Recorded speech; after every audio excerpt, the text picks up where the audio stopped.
Hey guys, Brandon here. I want to do a video now on the true costs of owning a Tesla, at least the true cost of owning my Tesla, which is a 70D 2015, which I bought as a inventory loaner vehicle. So it wasn't completely brand new, but I bought it a year ago, November, and now have about 26,000 miles on it.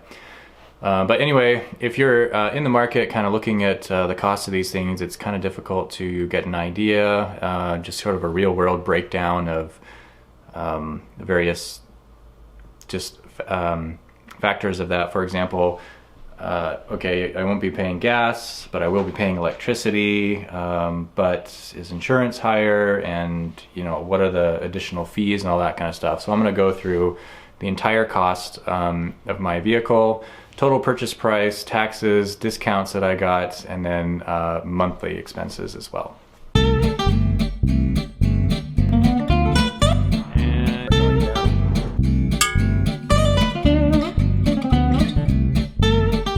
All right, so let's get started here.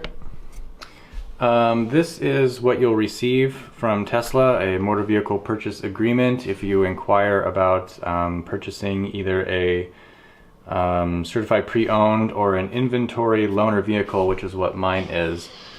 So the inventory loaners are either the display models or the test drive models or the models that they loan out to customers when they're having their Tesla worked on.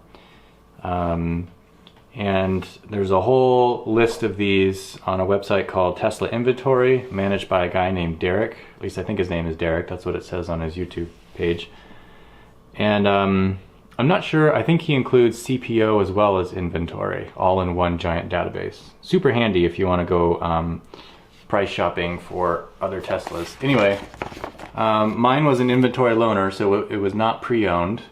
And I had the 70 kilowatt hour.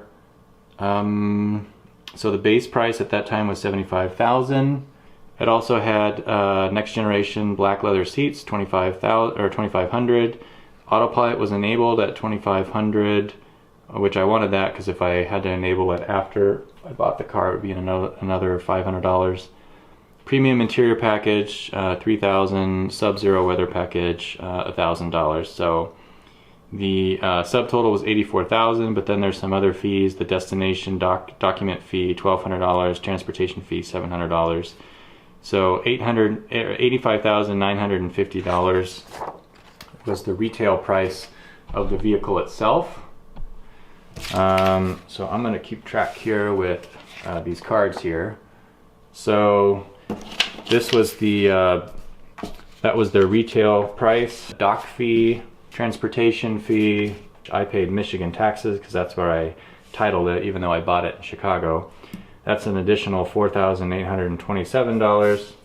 So the grand total for that is $90,777, full price, full retail with taxes and delivery. But I had a number of discounts. So the first one was a referral discount. That was $1,000 off. $4,500 was the inventory. This is actually kind of high for an inventory vehicle, and the reason for that is that mine had a mileage of like 1,100.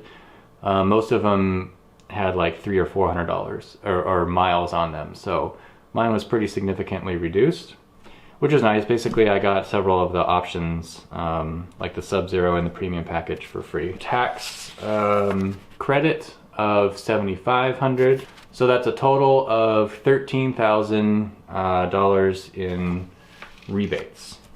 So we'll put these right next to each other here. And then if you add these together, you get a whopping total of $77,777.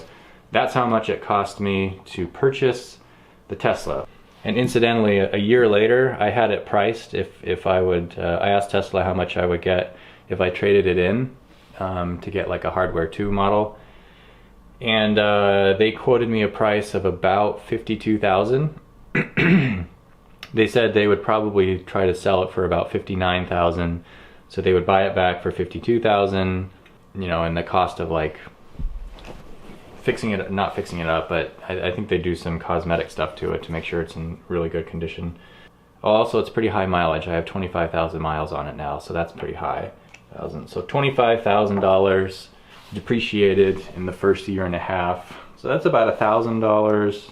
That's about $1 per mile in depreciation. That's interesting. And they also said though that so early, when you first drive the car away, you lose a lot in depreciation, and then it kind of slows over time, so you don't lose quite as much next year. Like, so if I traded it in next year or later this year, it would be lower, but it wouldn't get lower as fast. The slope would decrease. All right, let's go to part 2, which is the monthly costs. All right, so I've tabulated things out here. The only cost of like repair or additional items that I wanted to highlight is I just bought snow tires, and those are about $1,200, and that would be a one-time cost. So I guess technically we could include that in the cost of the vehicle. I want to do my monthly costs. My loan payment is about $1,300. Now I use a company called DCU, Digital Federal Credit Union. They're basically like a completely online company, and you can get a loan there with a rate of like 1.75%. I think that's what my annual rate is, and it's a 65 months, I think. So 5.5 years, 1.75% interest, which is really good. So yeah, that's pretty good for an auto loan. Anyway, that's $1,300 a month. I gotta switch to yearly costs now, so because insurance is every 6 months I pay it, so I've just put the yearly cost. So electricity, I think I'm about $20 to $30 per month, which comes out to about $250. Insurance is about $1,340. Actually, I think that's the exact amount I pay for the Tesla insurance. That's pretty high. Registration, so that's $348 per year. If you add those up per month, that is $1,400, about $62. My cost per month is $1,462, including the price, the purchase price of the vehicle. So if I was not paying for the vehicle itself, it would be $161 per month is my monthly cost. With the purchase price rolled into it, it's $1,462. That's not too bad. That's quite expensive. And mine is, so I don't think the insurance costs or any of the other costs would be that much higher regardless of what Tesla you got. So if you had a Model X, I mean, you're not going to use a whole lot more electricity, you're not going to pay a whole lot more in insurance, and your registration will probably be similar, whatever state you're in. But your purchase price will be significantly higher. So I hope that was helpful. I definitely recommend going through the, getting a certified pre-owned or inventory loaner model.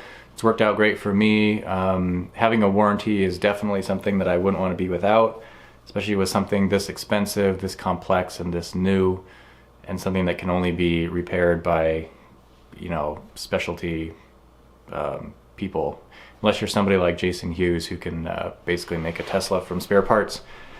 So yeah, TeslaInventory.com, Derek's site, is super helpful and probably more convenient than going through, than bugging a sales rep every so often. I got the feeling when I was going through a sales rep in Chicago, he didn't really like going through all the inventory vehicles for some reason. I guess it was really tedious, and it was weird because he kept asking me for more specifics, like, okay, what color do you want, and what options do you want? And I'm like, I don't care. I just want a dual motor.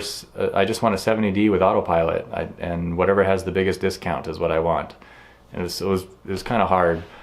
Like the third or fourth time I asked him to look, because I was kind of not sure if I was gonna get it at that time yet, and he's like, so where exactly are we going with this? I was like, all right. I think I actually told him, like, you know, I can't really overcommit. This is a big purchase for me. So if there's another rep that, you know, if you'd rather I went through another service sales department, that's fine. Anyway, it worked out. And all that to say is that the website can be very convenient, and you can stratify it according to what options you want or price or whatever. Hopefully you could see the information okay. I guess I could have done it as a screen capture and just kind of talked in the background, but I thought this was a little more interactive and a little, you know, kind of more tangible. So hopefully you could actually see the information well. And yeah, so that's it. I'll see you in the next video.